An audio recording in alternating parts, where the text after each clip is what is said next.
My mother attacked my ex-wife for having 2 miscarriages, causing our divorce and her moving away, but I never stopped loving her, and now 2 years later, I might have a second chance to treat her right. I, 28M, used to be married to an amazing woman, 24F.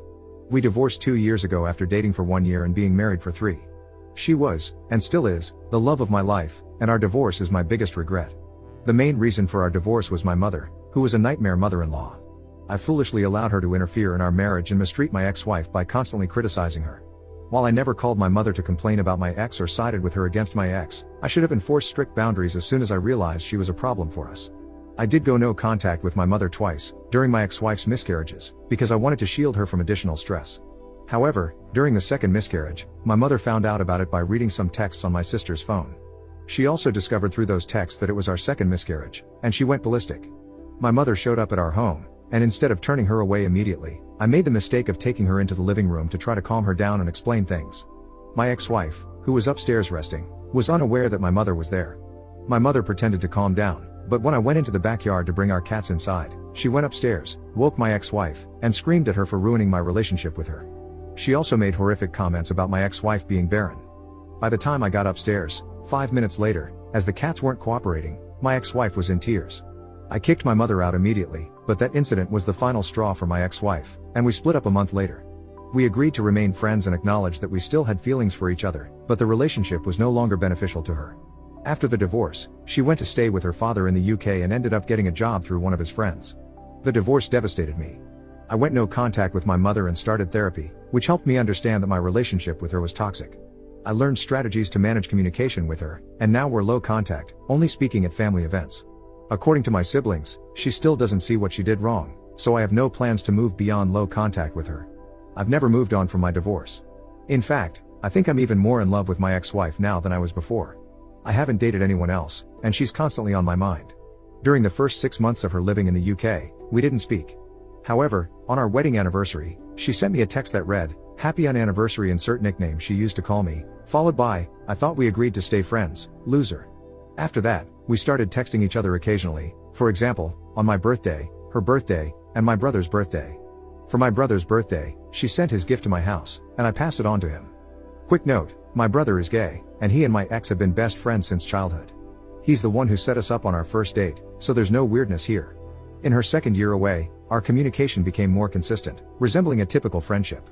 During one conversation, I told her about the therapy I'd undergone after she jokingly asked if I'd cut the umbilical cord yet. She also told me about 2 men she had dated and how those relationships ended. I wasn't weird about it, but it made me realize how much I missed her and how much I still loved her. That night, I couldn't stop thinking about how I had ruined things. I still have our wedding rings and her engagement ring. Due to recent world events, she hasn't been able to visit anyone in the US, but she's moving back in October. I was actually the first person she told. Everyone in our circle is excited, and my brother is organizing a homecoming party for her. The party will likely be hosted at my house, our former marital home, because I'm the only one in the group who lives alone. My brother recently asked me if I'd consider hanging out with her one-on-one after she moves back. I wasn't planning to ask her, but now it's all I can think about. Since they're best friends, I wonder if she might have put him up to it, similar to how she asked him to set us up when we first started dating.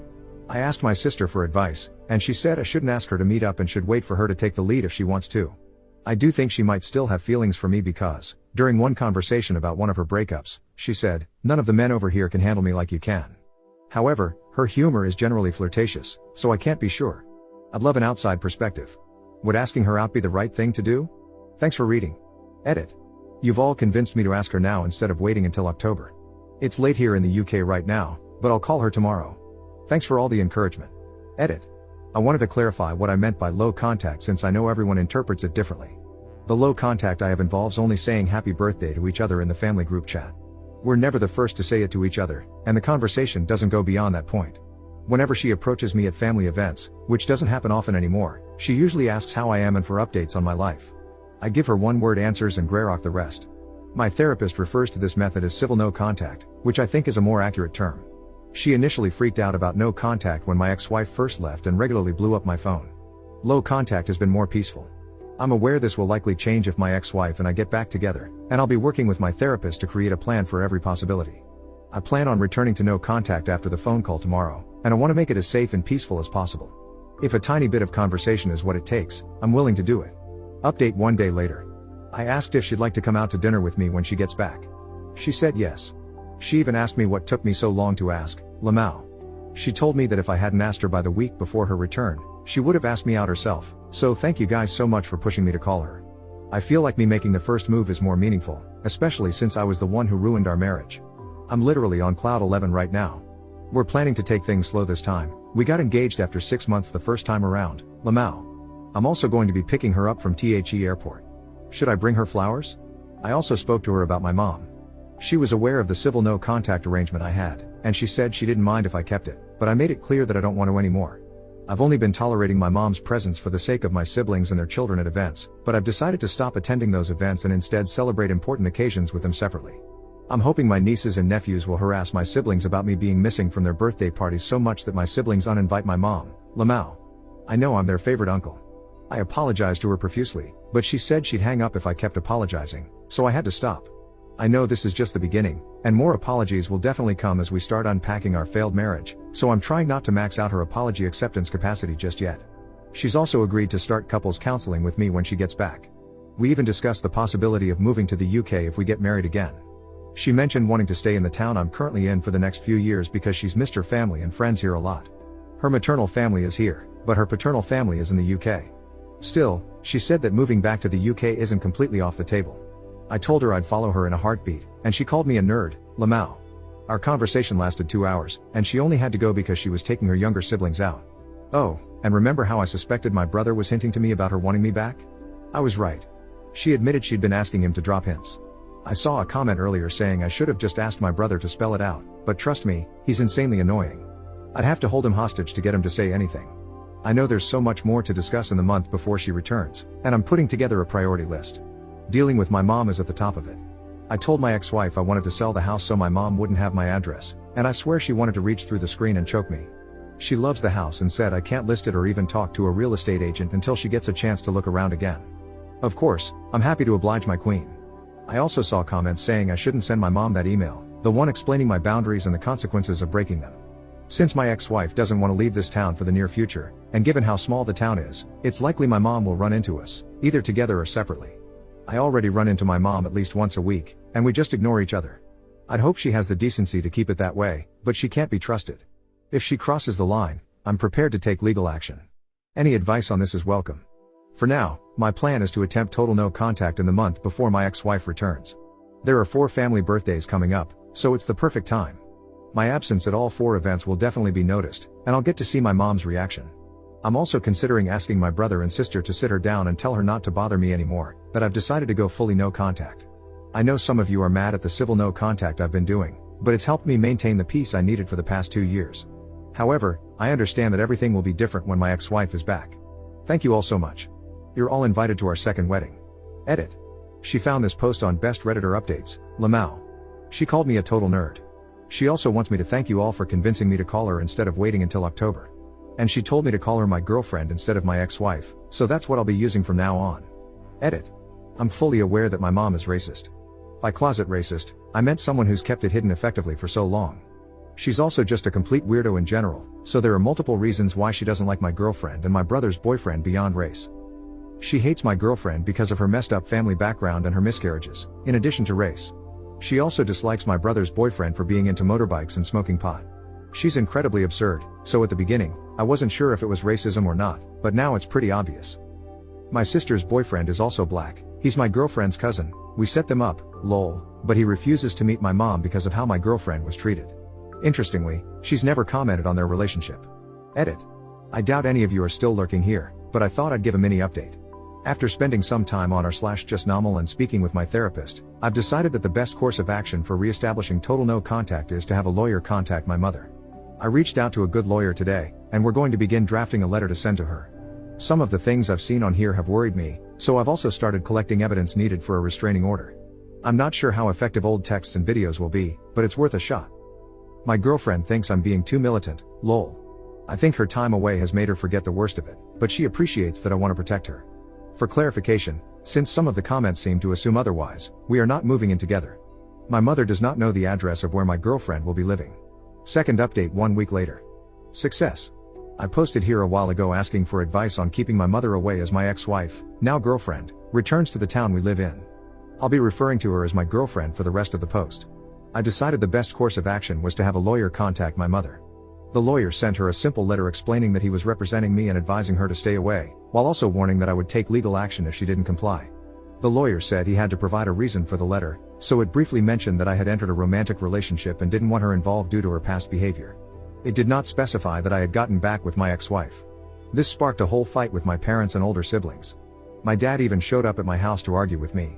He kept going on about how hurt my mother has been during the 2 years I've been mostly no contact with her. There was no mention of what she had done to me and my girlfriend. I like my dad, but he's a complete pushover who does whatever my mother wants. I didn't tell him I was back with my girlfriend, but I did tell him flatly that my mother's insane behavior during my marriage is why I want nothing to do with her now.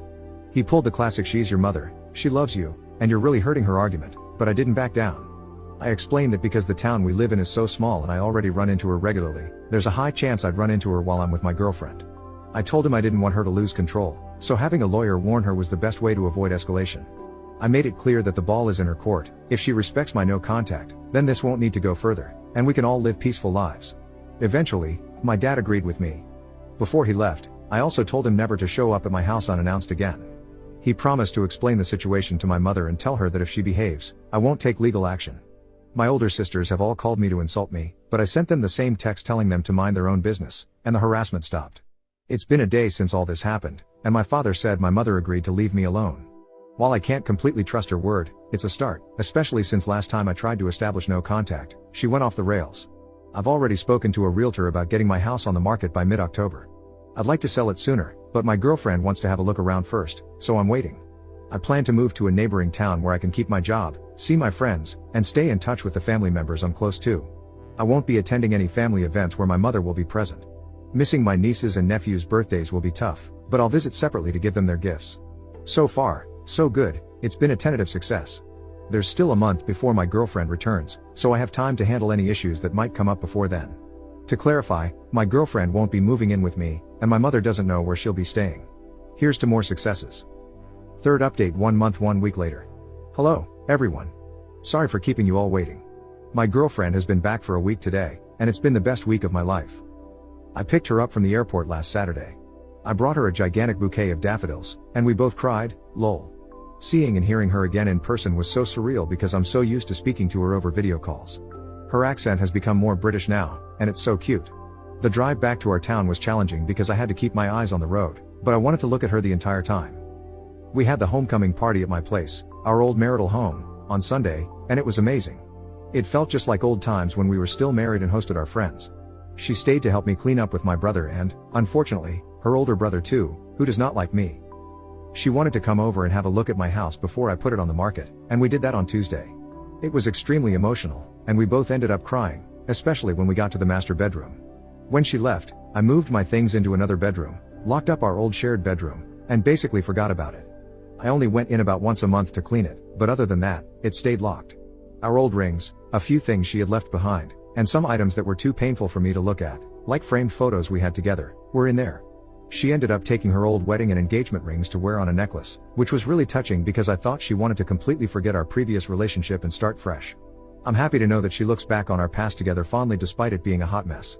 Yes, if we do get married again, I will 100% be buying new rings.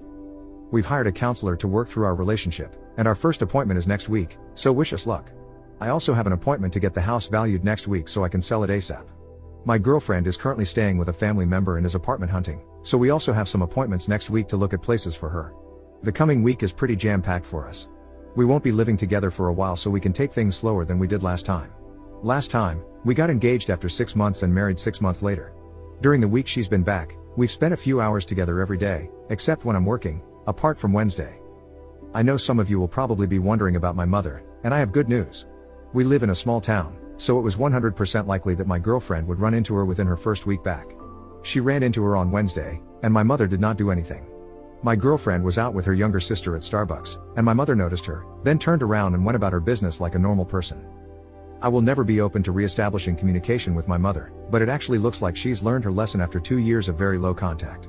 Unfortunately, my lawyer said I probably wouldn't be able to get a restraining order against her, so I seriously hope she continues to behave. According to my siblings and father, she didn't even tell them she had seen my girlfriend. I need to clarify that my mother does not know we are back together, and I'm hoping to move to the next town over to keep it that way. Once again, thank you all for your support and encouragement. I will be eternally grateful that you convinced me to ask her out back then instead of waiting until now. She wants me to thank you all too. You're all awesome. Comment update 4 months later. We moved in together. My girlfriend couldn't find an apartment she liked, so we decided to live together again. Other than that, there are no new developments.